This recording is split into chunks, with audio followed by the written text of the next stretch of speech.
I walked out of the office, I threw the prescriptions in the garbage, and I said, you know what? I'm going to find an answer because I'm not living like this. This was not my life I was intended to live. And with this carnivore diet, I experienced this sense of calmness that I never had before. And I thought, is this how people live? Especially as a dentist. So I was throwing up every day for almost 40 years, multiple times. So it really wrecked my teeth. And as a dentist, seeing my teeth go bad and worse and get worse and worse, it killed me inside. Welcome. We've got with us today, Catherine. Catherine is from Connecticut, and she's going to share a bit of a success story. So welcome, Catherine. Tell us a little bit about yourself. First of all, thank you for having me. I'm very honored and privileged to be here speaking with you. Yeah, so I am just really excited to tell my story because I feel like I am not the same person that I was just a couple years ago. It's really extraordinary what this carnivore diet has done for me. So my story began about the age of 17. So I developed severe eating disorders then, anorexia and bulimia, and they continued on for about 40 years. So, yeah. Oh, wow. Grew up on the East Coast, Pennsylvania, New Jersey. Yeah. Okay. So always in that kind of New England area. Okay. And so I got hooked onto these eating disorders, both anorexia and bulimia, very quickly, very fast. They became very severe. And I realized how bad they were, and I wanted to get rid of them and did everything in my power for, I would say, the next 20 years of my life. I devoted to trying to resolve and get rid of eating disorders. So I was in and out of treatment centers, inpatient, outpatient, sometimes 3 months at a time, did every kind of therapy, 12-step programs. I did everything. So I did make it through college, through dental school, but I was never able to start my career. I was just holding part-time jobs and whatever jobs I could do so I can be in treatment and do whatever I can do. And unfortunately, every time I went to treatment, it was a complete and utter failure. I would oftentimes come out of these treatment centers sicker than when I went in. I would gain the weight that I needed to gain, but mentally and psychologically, and I was just a mess. And they would feed you a lot. You would eat 6 meals a day, high carb food, sometimes having to eat snacks with cookies and cakes and ice cream. And it was just horrible. So I spent a lot of my adult years, 40 years, of either severely restricting, and I was underweight the whole time, or else I would be binging and purging. And I did that a lot, binging and throwing up 5-6 times a day.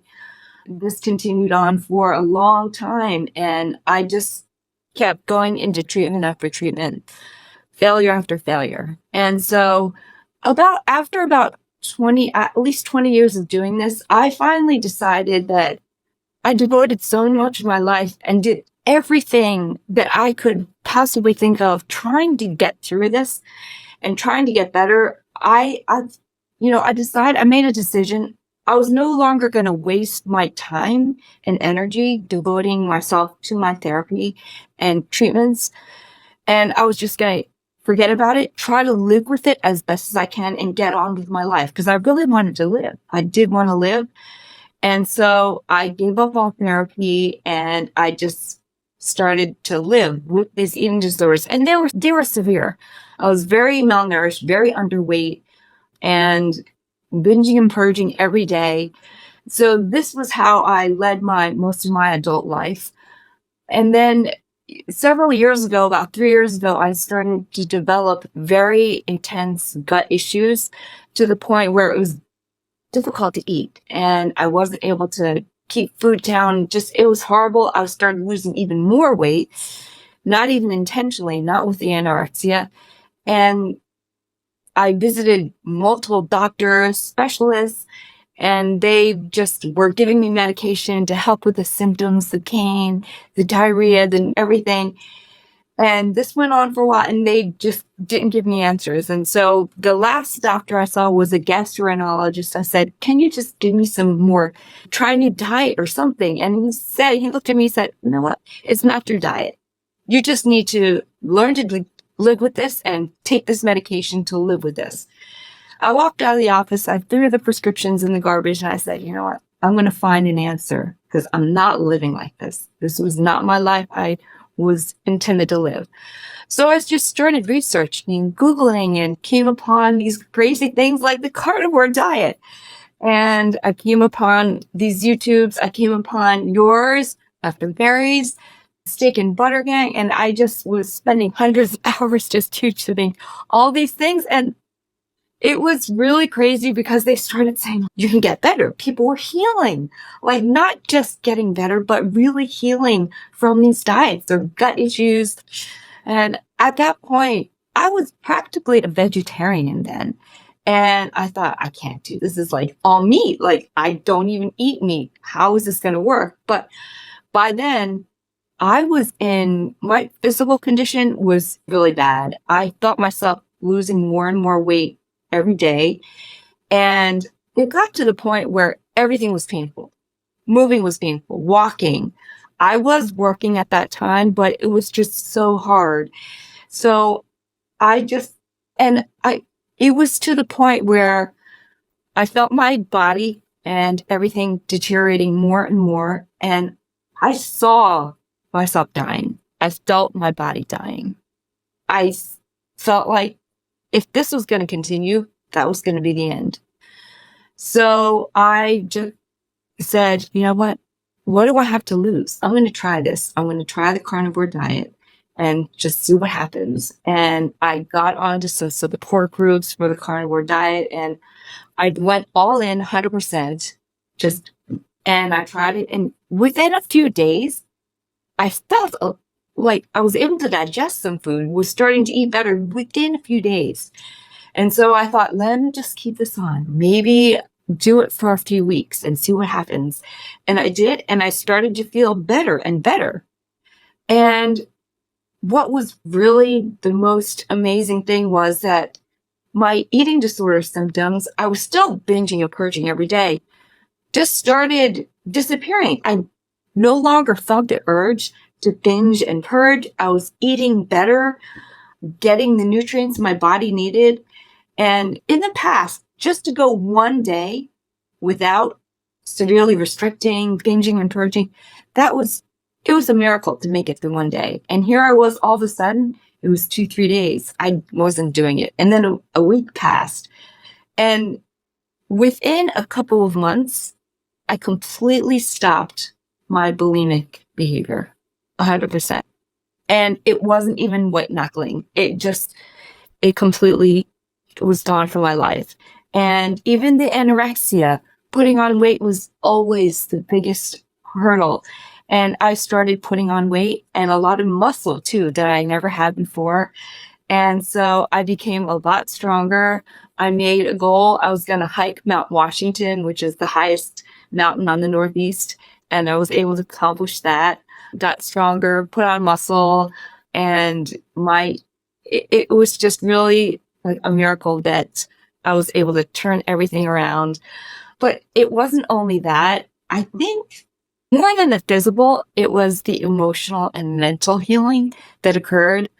So for one thing, I had been a very severely anxious person my whole entire life since I was a child. As a child, I was an very anxious child my whole adult life. And with this carnivore diet, I experienced this sense of calmness that I never had before. And I thought, is this how people live? I never felt that before. And wow, it's an amazing feeling to have that.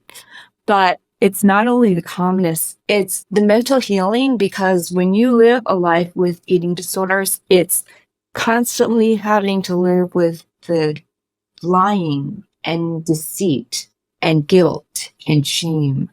And that's every day. And hiding from people and telling lies on what you're doing and where you're going because you want to go out. You want to go home and binge and purge, can't go out with friends. And that's all gone from my life. I don't hide and I don't lie. I have friends that I've never had before. So the emotional and mental healing is just amazing. My body is still healing from all the damage that occurred from early in my life, from all that I did with the eating. I did develop like osteoporosis. I've had multiple broken bones throughout my life. I lost my period. So many things that happened that my body is now finally healing from. But it's been such an incredible journey, and just my life now is at a place that I really never dreamed possible. Because when I said to myself, I'm just going to live with my eating disorder, and it wasn't giving up. I wasn't giving up living because I love living. But I was trying to face reality because the longer you go with an eating disorder and failing over in treatment, your chances of getting better go down every year. And I had the eating disorder by that time for almost 40 years. So I was really resigned. I'm just going to try to live as best as I could. And I knew I was going to die from the eating disorder because I knew my body was taking, it was taking its toll from all the damage. But now I have a chance of living a really great life, a healthy life, a longer life. And I'm just so excited. And it's the carnivore diet that's done it for me. I don't think it's maybe an answer for everyone with an eating disorder, but it was for me. I think the carbs for me really, it does something to me, to my body, to my brain, to my emotional state. But this has been just such an incredible journey, and my life is at a place that I never dreamed possible. I now have friends. I'm in a really great relationship with a partner I never thought possible. I have a great career. I'm a dentist now. I own my own dental practice that's doing great. So it's just what Carnivore has done for me is just amazing. Wow, that's quite a story. Gosh, amazing. And you may be aware, I helped to organize a scientific paper on eating disorders. And my friend Nick Norwich actually wrote it up, and I helped him to recruit some of the participants. Same sort of story. Lifelong eating disorder, carnivore diet put it in remission. And just like you, I've heard this, where they put on weight, they just are able to eat again. And let me ask you, because obviously this is a disease that afflicts young women, particularly a lot of girls in their teenage years, and maybe they feel pressured to look a certain way, and there's this crazy pressure, and you just do what you can to do that. Why do you, from your perspective, going back to a teenage girl, like I guess you said when you're maybe 17 or something like that, what do you think led you into this sort of crazy disordered eating pattern? What was driving you So there? that's a great question. So I had both anorexia and bulimia, and I think contrary to popular belief, anorexia is it's not all about wanting to look like a model and being model thin. And definitely for me, that was not the case. So my eating disorder began, I think it was just when I was in college. It began my first year in college. And I think it was just the stress to be in college. I had very low self-esteem, and I had no problems with my weight. I was always on the thin side. I thought my weight was fine, but it was really the weirdest thing. My friends, had all the friends that I had there in college, they gained weight during college years, and they all started to go on a diet. And for some reason, I thought, oh, let me try it too. I just fell into it. Like, I became competitive, and I did it better than any of them. I was able to diet and lose more weight, and I was stricter on my food. And it just gave me this feeling of power and control, I think, and just made me feel like I had better, like, lifted my self-esteem and everything. And it just hooked me in. I just became addicted to it when I just started to lose more and more weight. And then my body became so deprived. I then started binging and purging on top of that. But it never had to do with the appearance and looks. And in fact, I always tried to hide my looks because I knew I was too thin. And so I wore baggy clothes to hide it. But For me, it was just a matter of trying to feel some kind of control in my life and fight over my low self esteem that I had. As a dentist, one of the problems with bulimia is it often wrecks your teeth. You may know that all that acid that it normally harms teeth anyway. But was that an issue for you, or that has been such a journey for me, especially as a dentist. So I was throwing up every day for almost 4 years, multiple times. So it really wrecked my teeth. And as a dentist, seeing my teeth go bad and worse and get worse and worse, it killed me inside. And I did everything to fight it, like rinsing my mouth and doing everything, but you can only do so much because of the strength of the acid. So I did so much damage to my teeth that I had to get a lot of work done. And even to go to another dentist saying, look at the state of my teeth. I did this. I had eating disorder and I wrecked my own teeth. It was just really devastating to have to do that and face up to that. But yes, it does really bad damage to your teeth. Yeah, just to put a point on this, anybody that you hear often plant-based people saying, well, our pH isn't low, but it clearly is, because if you're able to basically destroy your teeth from stomach acid, it's very acidic. But here's another point that I've heard is the treatment. You said the inpatient treatment. It's often like trying to make you feel comfortable eating even junk food. Like here, you need, because a lot of people say, I don't want to eat cake, it's going to make me fat. And they say, no, you need to eat the cake. You need to eat the cookies. You need to eat the potato chips, the ice cream.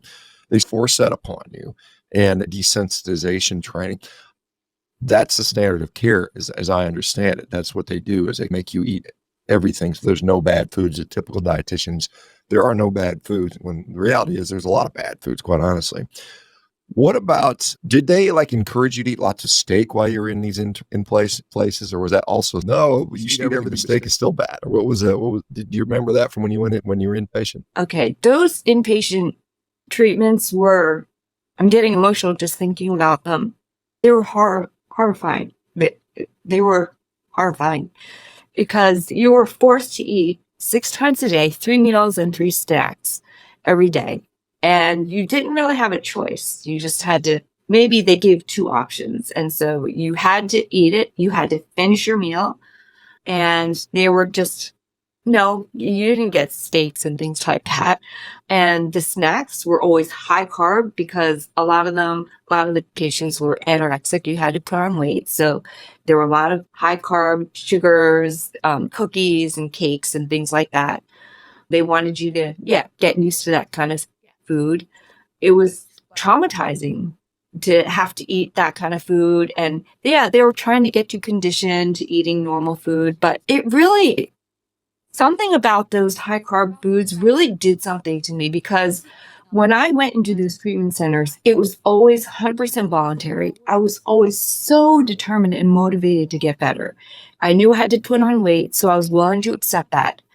But it really did something to me mentally, because as time went on, and by the end of the month, or if I went for 3 months, by the time I left there, my mind was, I don't even know the words to describe it. I just was ready to jump out of my skin.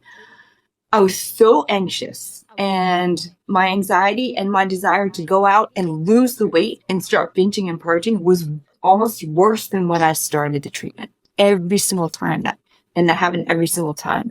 And I've been inpatient so many times. None of them helped me at all. And then sometimes when I left, I gained the weight, but mentally I was in a worse state than when I started. Yeah, they did not feed you steaks. They did not give you high protein foods. They were more concerned about getting the calories in to gain the weight and getting something in. A lot of people had digestive issues, so it's something that you could digest. No, there was nothing about having good proteins. You said you had to eat 3 meals, 3 snacks. What if you said, I don't want to eat the snack? Would they force you? You weren't allowed to leave the table.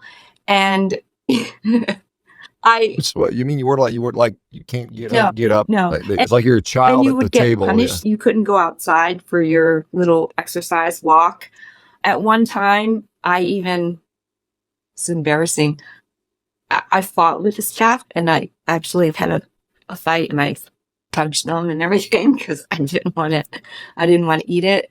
Yeah, you didn't have a choice. And it was very degrading, humiliating experience every time because there were a lot of people that also had other issues and did self-harm. So you were watched all the time. So after a meal, they would follow you to the bathroom to make sure you didn't throw up or anything. And then they took everything away from you so that you couldn't cut yourself. And so you weren't allowed to keep any possessions with you. And they just watched you every minute. And when you sat at the dinner table, they would watch to make sure you didn't hide your food. And so it was really a hard experience. And when you're not used to eating that food, and all of a sudden they just, I remember like my first eating disorder place I went to, I sat down and they had, I don't know, it was like a sandwich that I had to eat. And I hadn't eaten meat in a long time. I didn't really eat bread. And so I had to finish the meal. They just gave me the sandwich and they said, you have to use the butter on the bread. And I was like, I can't eat this. Like, how am I just supposed to eat this? And they don't let you go. You just have to do it. I spent many days crying and just being in utter sheer agony. And it really didn't help with those carbs. I think it just raised my anxiety because I was always more anxious when I left. And so trying to eat those meals with that high anxiety, and every time I ate, I was more anxious because of the carbs I just ate. They were the most horrendous experiences. And it just, even thinking about them now, it's really hard. Given that you knew they were sounds almost similar like a prison in a way, knowing that was what it was going to be, and you went multiple times, what would drive you back to it? Because were you even more desperate? Do you get to a point where you're like, I need more help, and even though this help is awful, how low? Describe the lowest point. I don't know. How can you describe how light you got weight wise? Some people, I've seen some women get down into the 70-pound range. I don't know how thin I you got into the 70s. Yep. I was into the 70s, and most of the time during about the 40 years of my eating disorder is mostly in the 80s. Sometimes I got into the 70s. That's where my weight had remained for most of my life. Where are you at today, if you don't Yeah, mind so sharing I'm in that? the 90s now still. I'm still working my Okay. way up, but I'm short too, and I was small frame, so it's not too bad. I'm not too far, but I've gained a lot of weight. You got to get to that triple digits. So I'm still working on it. Yeah. But it was my eating disorder, it just was an obsession, and it was on my mind all the time. And there were when I was doing all that treatment, I knew I couldn't start my dental career. It was too much pressure and being in all that treatment. So I just felt like I had to get better before I got on with my life. And according to all the therapists, all the people, when you're in such a bad state, the only answer is to be impatient. That's what I was told constantly over and over. You need to be impatient. You can't do this outpatient. And so that was the only answer. And I believed them because I knew I couldn't do it on my own. I knew I needed like supervision and 24-hour help to control my eating. And that's why I kept going back. And I've always been a very hopeful person. And so I was just hoping, okay, this time it's going to be different. And this time it's going to work. And it never did. And then that's why I finally came to the realization that every time I was failing and as time was going on and I had the eating disorder longer and it was just such an addiction and such a habit, I knew my chances of getting better every year was decreasing. And to finally to the point where I was like, you know what? It's not going to work. I'm not giving up on life, but I have to accept that this will be my life. When obviously the inpatient, how long were you able to go longest without an inpatient admission? Was it months, years? I mean, how long So I was did like go a long time without inpatient, but I would just live with it. I would just have my eating disorder. Yeah. And it would get bad. And then I would go inpatient again. So what would a typical day when you were afflicted with this, what would a typical day look like? You get up, have a meal, immediately go and vomit. I mean, how did Usually your I day just would restrict all day, not eat all day, and then get really hungry. And then in the evening, if I was working at that time, then after I get home from work, I would be See, the thing is, it was mental too, because I'd be thinking about it all day. Okay, so right after work, I'm going to go to the store and buy this. And it would be a huge amount of food. And then I'll take it home, prepare it, and then binge and purge like for hours, all evening. Eat a huge ton, throw it up. Eat a huge ton, throw it up. And do that all evening until I was ready to, until I couldn't stay awake.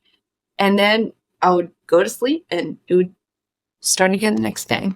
Goodness. It was not a happy life. It was a what- tough life. Yeah.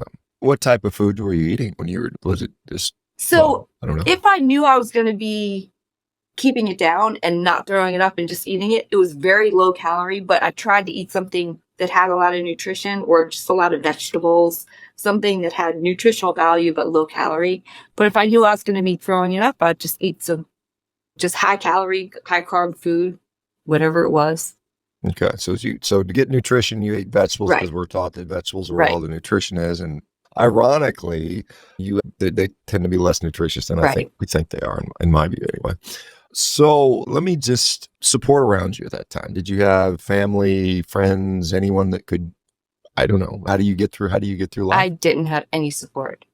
I sometimes joined support groups or 12-step programs or something like that, but my family knew I had an eating disorder. Of course, when I was with them, I had weird eating habits, and they knew I went to these treatment centers, but we never ever talked about it. I never got support from them. It was more like, why are you doing this? Don't stop it. I would be yelled at. Just stop it. Why are you doing this? And so no support from my family.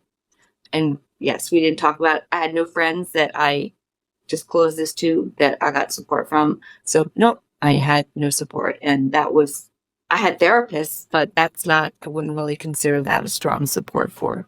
How are you mentally outside? Obviously, you've got this eating disorder, but right now you seem very just cheerful and happy and full of life. And would that be how you were back then, or has it changed? Oh, no, definitely not.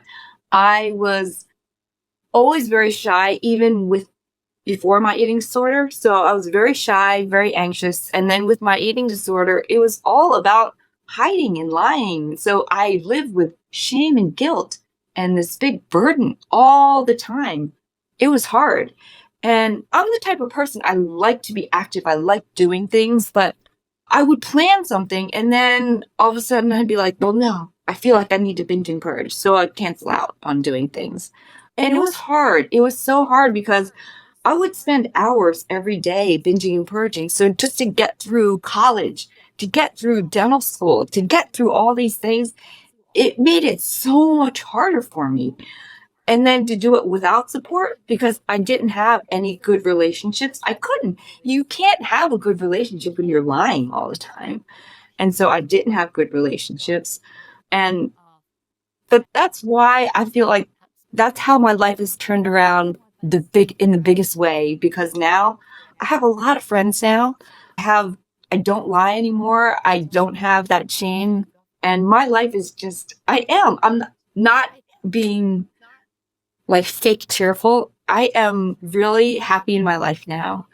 Just, it's so full. I do a lot of things, a lot of activities. I have a great career, and it's from Carnivore. How, and you just to be clear, how long have you done this carnivore diet? About 2 years.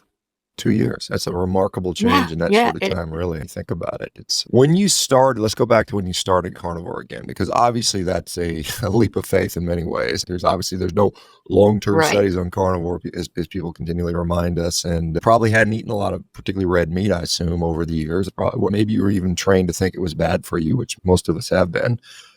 How difficult were those first couple days just mentally to say, I'm going to do this? Yeah, so when I jump in, I'm the type that has to do all or nothing. I wasn't going to be like, let me just try a little bite of meat. I just said, you know what? I'm going to do it 100%. And by that time, I had not eaten any red meat for over 20 years. I was eating, my diet mostly was vegetarian with a little bit of chicken and fish. That was it.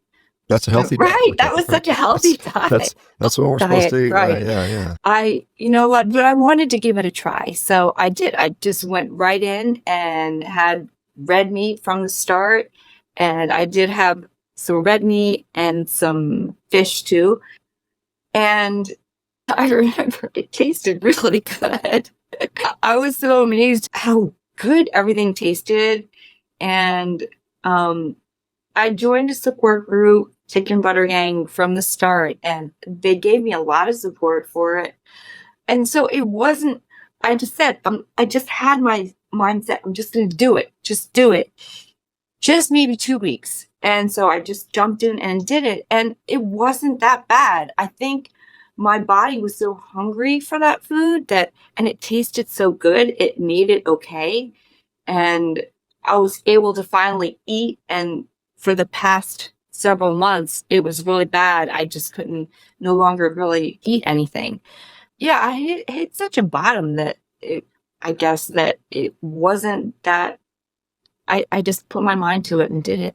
Let me ask you, because you said you'd had developed quite a bit of digestive problems after all these years of near vegetarian diet and obviously the binging, purging, and so on and so forth. How did you tolerate just eating meat? Was it surprising to you how it interacted with your digestive tract? Yeah, it actually did okay on the meat. Yeah, I took it slowly, but it did okay. I definitely, the first day that I started eating it, I was doing better than I was doing prior on all those vegetables. So it was definitely an improvement from day one. And every day it got a little better. So it kept me motivated just to keep going because I felt myself getting better and better, like a little bit better every single day. Now, you said you were still exhibiting a little bit of the binging, purging behavior initially on carnivore, but then it started to fade away. Yeah, Is that what so when heard I you say first originally? started, I was still binging and purging a lot. And so when I started, within a couple weeks, I felt like my urge was gradually going down. And within a month, I really didn't feel such a big urge to binge and purge. It was more like that was just so ingrained in me. And every time I was like, I don't really want to, but I feel like I have to because it was such a habit. But I worked with coaches to work through the mental process of it, of just stopping. And so within a couple months, it only took a couple months to get rid of a practice that I'd been doing for 40 years.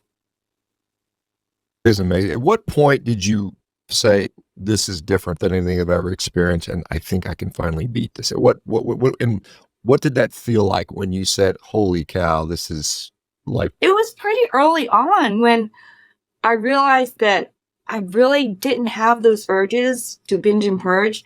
And I have to say, like, after just a month or two, I was no longer white knuckling, like having to say, okay, I'm not going to go and do it. It just really 100% disappeared. And those feelings to binge and purge like that have never once come back after like just a couple months. But at that time, I don't know. I remember I was just having trouble. I was able to make it through the week.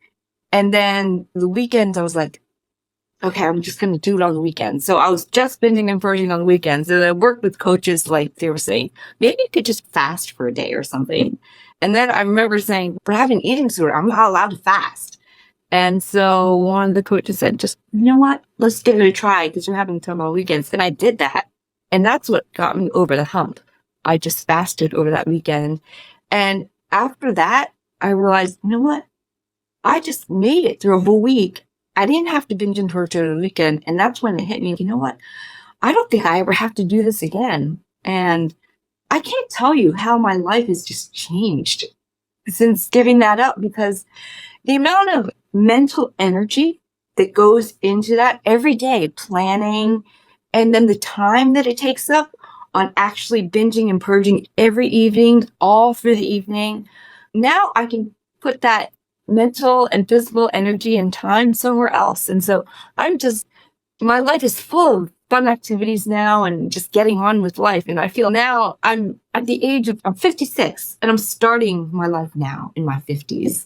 I had a very late start in my career, but I can live now. I have a long time to live a healthy life. So I'm going to do my best to live it to the fullest.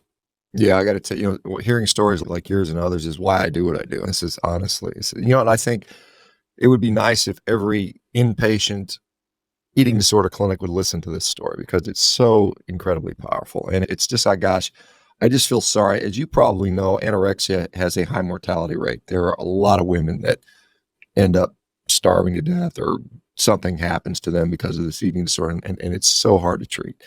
And gosh, I wish we could get more people to understand how, at least try it. There's no harm to trying, in my view. What do you eat today? So you're 2 years into it. You've been doing this. Are you still pretty much strict carnivore? Oh, What do you eat I'm these days? very strict carnivore. So I did later develop Sarah's chronic inflammatory response syndrome, and I had a lot of mold Mhm. issues both at work and at home that were found. So that caused a lot. It made my gut issues get really bad again. So I'm on a lion diet now. So mostly I'm eating lamb, some goat, but I've stayed strict carnivore the entire time, just eating, yeah, pretty much lamb and goat. And I don't do any kind of dairy or butter or anything like that. Okay. No beef, though. Not No right beef, now. huh? No, I was eating beef for a while, Okay. Beef. and that was good. But Yeah. yeah, right now I'm trying to get my gut back in. Okay. Interesting. Fair enough. Yeah. And I've had a lot of lamb. I've had very little. I think I've only had goat maybe once in my life. And it's just not as, it's less Right. common as beef is everywhere in the U.S. And so you're 20 pounds up from your lower weight. So you're in your 90s now, which is great. What would a typical day of eating for you look like today? Instead, before it was restrict all day and then binge and purge all night long. And now what does a day look like? I just have usually 2 meals a day now. Just I'll have some lamb or goat in the morning, and then later in the day I'll have another serving. That's pretty much it. Pretty straightforward. How much? What kind of quantity would you? I eat quite a lot. I maybe a pound and a half or so. I don't know. I try not to measure and weigh, so I'm not sure exactly what it is, but I know for my size, I do eat a lot. Yeah, if you're 90 pounds, a pound and a half's a lot. That's quite a bit. That's certainly plenty. And how does it feel to be able to just eat, not obsess about it or ruminate about it? How does it? Is it? I guess it's got to be They kind of talk freeing, I would imagine. about food freedom, and that's definitely a big plus. That was my life for a long time, just thinking about food all day, planning and what I'm going to eat and how I'm going to get the food and where I'm going to eat and throw up and all that stuff. And I don't have to do that anymore. I can get on with my life. I can live my life. And I even go out a lot where there's food involved and it doesn't bother me. I go out with friends for dinner. I go to dinner parties. Holidays. It's not an issue at all anymore. It's really nice. All right, let me just, because you are a dentist, and obviously what we eat affects our teeth, as you, I'm sure, are well aware. Has this experience for you impacted your thoughts on dentistry at all and how you approach your patients? Because dental gingivitis, clearly diet plays a role in that, but dentists generally, every time I've been to the dentist, they never ask me what I eat. They never talk about diet. In fact, I never I never need to go anymore because my teeth are like, I don't know that I need a dentist. What are your thoughts on dentistry and maybe diet? Do you talk to your patients? My patients that I see in my practice are mostly kids. And I see a lot of people that are a little bit in the lower socioeconomic and educational areas. So a lot of them don't have education about it. And so I see a lot of kids that have just a mouthful of cavities, and their diets are just all about drinking juice all day and sugared candies and stuff like that. So I can't even talk about trying to eat more meat with them because I'm just trying to get them off of all the sugar. Yeah, but it's hard because I see so much of the sugar and what it does and the damage in the kids' teeth. I guess the problem is if you say get off the sugar, then what do I eat instead? What do I eat instead? Vegetables. Yeah. This type of thing. Yeah. Yeah, I know there's Kevin Stock is a friend of mine as a dentist who's been a carnivore for many years, and we've had this discussion about the clear indication, because people say sugar is not bad for us, right? They say it's only a caloric excess, but clearly our dental health suffers in the presence of sugar. It's so clear, and especially for the kids that I see who are just, they have a mouthful of like 10 cavities, and I ask them about their diet. So I do talk about diet all the time with the parents for the kids that have those problems with their teeth, and they're just eating sugar all day long. Starts with the breakfast and then juice all day and then having candy and then eating sweets. And I see it every day and it really kills me. How does it, you said you put on muscle, and I don't know if you were lifting weights or doing anything, or did you just put on muscle because you were eating? Did you change your physical activity at all? So part of it was maybe just putting some on, but I had very low muscle just from all those years of deprivation. So I did work out. I did do a little bit of weights, and for my training for my hike, I put on a lot of, I carried a backpack with weights, like up to 30 pounds, and went like hiking with that sometimes. So yeah, I really tried to work on and I'm still working to increase my muscle more. You know, given you started out like 80 pounds, a 30-pound backpack. It's a lot. I know. Yeah, I think that'd be me walking around with over 100 pounds, which is heavy. It's I mean, that's a lot of work. How does it feel? Does it change your confidence? Because I know I just feel good having a decent amount of muscle. It just makes me feel more confident. Do you notice a difference in your confidence? Yes, definitely. And that's why I had set that goal. I'm going to hike Mount Washington. And that's hard. You need muscle to be able to do that. And first, when I started training for that, I was like, no, I don't know if I'm going to be able to do this. But I did. I put on muscle and I got stronger and I felt stronger. And then being able to hike that, boy, it really was an accomplishment. And so I'm definitely stronger. I have a lot more muscle than I've had before. So it's great. It does make you feel more confident. Yes. Okay, so let me ask you this now. As someone who has survived this eating disorder, and I would say you've survived it because I think that's an appropriate word because many people don't. Do you contact, are you in support groups with eating disorder people? Do you try to influence them and say, this is something worth trying? Has that been something you've been engaged in? No, right now I am not in contact with anyone that has an eating disorder. I was not in any kind of support group or in contact with anyone, but in the future, it is something that I would like to do. I don't know. I don't have any clear plans on it yet, but this is something that I would like to do in the future, is somehow reach out to the eating disorder community, especially all those treatment centers, because anorexia, it is. I heard that it's the mental illness that has the highest death rate of any mental illness, because it is a mental illness. And I know so many people that have died from it. Yeah, it's something that the word needs to get out there. It really does. And I don't know yet. I don't have any plans on what I can do, but I think it is in my future to help spread the word. What's your book? Write a book? Yeah. That would be good. Seriously, I mean, you could save some lives. That's important. I'm yelling and screaming as loud as I can, and you can only make so much progress. But I think get out there and do this, the more people's lives we can.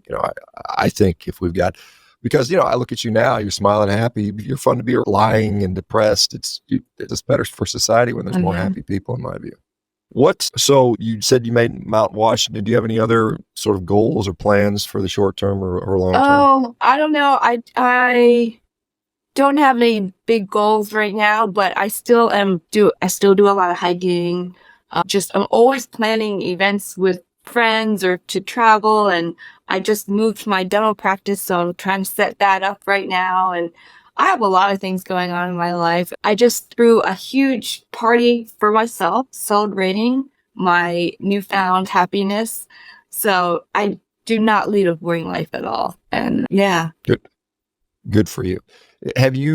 Is your family still around, or do you still see your family, and have they seen this transformation? Yeah, so I do still see my family, and they did come to my party to help celebrate everything. So I don't talk about really the carnivore diet with them because they are very health conscious, and so eat a lot of vegetables and things like that. And my parents are elderly. I don't want to force them into doing something that they don't want to do. And they have, though, at first when I told them about the carnivore diet, they were like, oh my gosh, all that meat is going to do something. But they saw the transformation and they saw how much healthier I was getting. And they never, ever say anything when I say, oh, I'm going to be eating my steak, or never have a word against it because they've seen what it's done. What can they say? Yeah. They said it's going to do this. All that means it's going to do something, and it did. What it did was something It good, though. did. Yeah.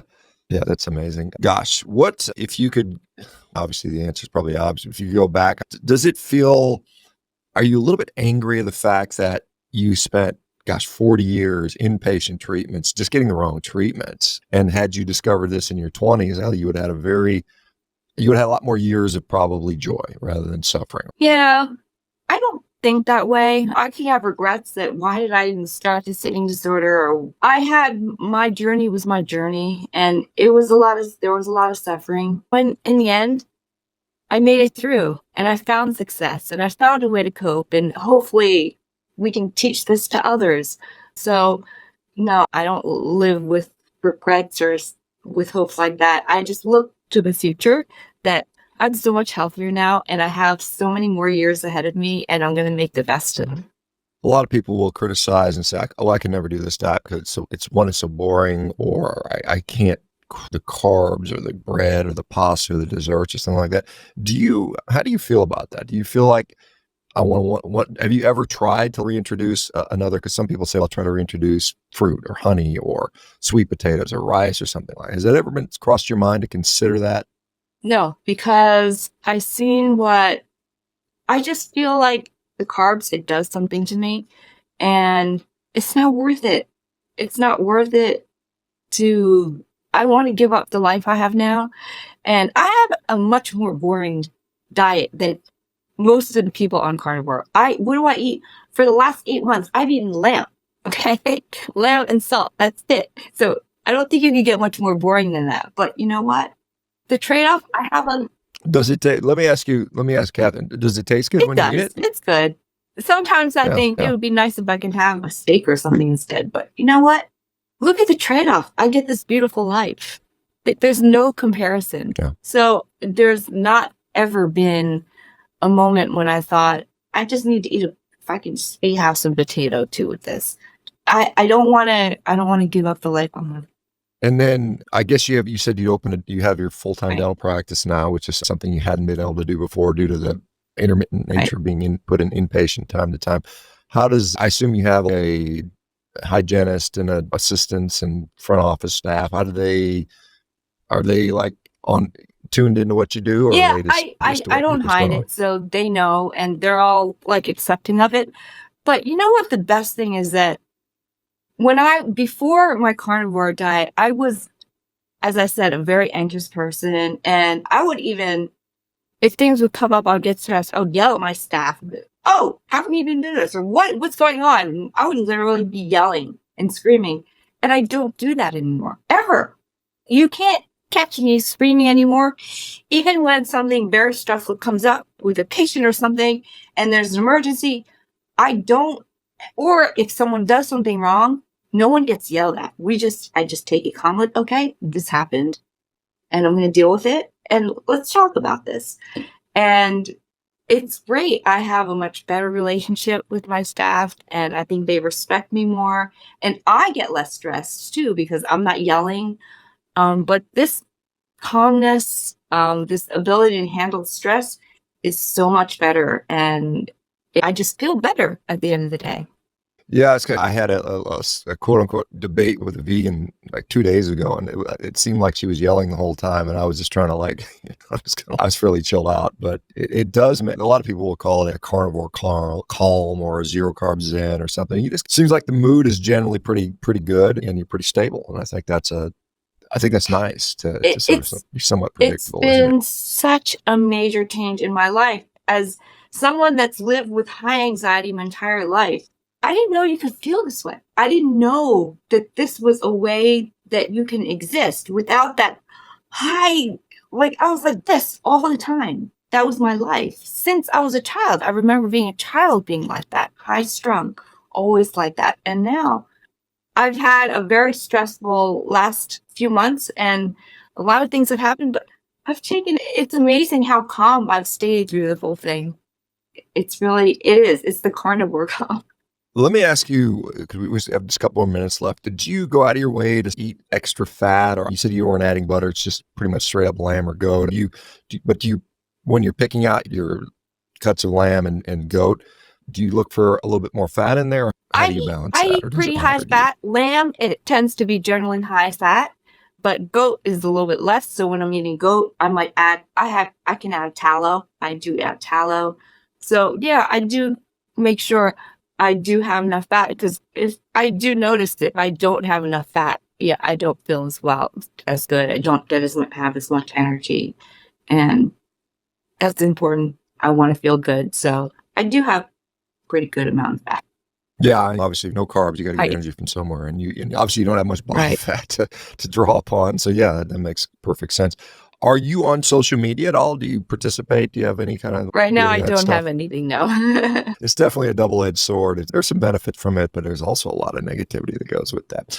What about, so you said are you like taking new patients in your practice, or how does that Oh, work? yeah, it's going well. So I'm just moved, so we're trying to get more patients in, but it's going well. I'm excited because I'm healing my body, my mind, and I'm going to start at a new place with my practice now and build that up. And it's just such an exciting phase right now.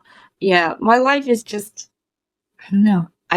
Can't even put into words how excited I am to be living the way I am. Never thought that possible. Yeah, it's a parent just talking to you how happy you are. And it's like I said, it's like you just won the lottery in a way, the lottery of life that you've got your health, lottery of health. I'm I in a guess that's a good way to relationship now describe with it. a partner that I've had relationships before, but when you're always having to lie and keep things and have all this shame inside of you, you can't really have a really strong, healthy relationship. But this is a really nice, healthy, strong relationship. And it feels so good. Good for you. That's awesome. That's wonderful to do that. And it's like I said, if you're spending 3 hours a night eating and throwing up, Yeah, but it's got to be hard to have a it's relationship. very Yeah. hard. Yeah. Awesome. I'll tell you what, Catherine, this has been wonderful. Thanks for sharing your story. And obviously I think it's got to be obvious to everyone that's listening how transformative this has been. And hopefully other primarily women, but there are some men with eating disorders will listen to this. And we have this, what do you call it? It's a nighttime eating disorder. And there's all kinds of disorders with eating that I think Carnivore fixes them all, quite honestly, or can anyway, or has the potential to do that. And whether it's restricting versus overeating, I've heard from both things. I've heard a woman that was 800 pounds that she said by Carnivore, she finally found her off switch. So it was the exact opposite issue. But yeah, it's an interesting thing. Maybe there's something to the fact that eating kind of what we're somewhat designed to eat in a way is actually makes sense. So Catherine, thank you so much. I really appreciate it. Good luck to you. And that's my suggestion. And I really want to thank you for this opportunity, Dr. Baker. It's been a pleasure, and I'm really honored to be here with you. Like I said, likewise, I'm always happy when people come on, and it's been a great thing. All right. Thank you so you. much. Bye. Take care, Catherine. Bye-bye.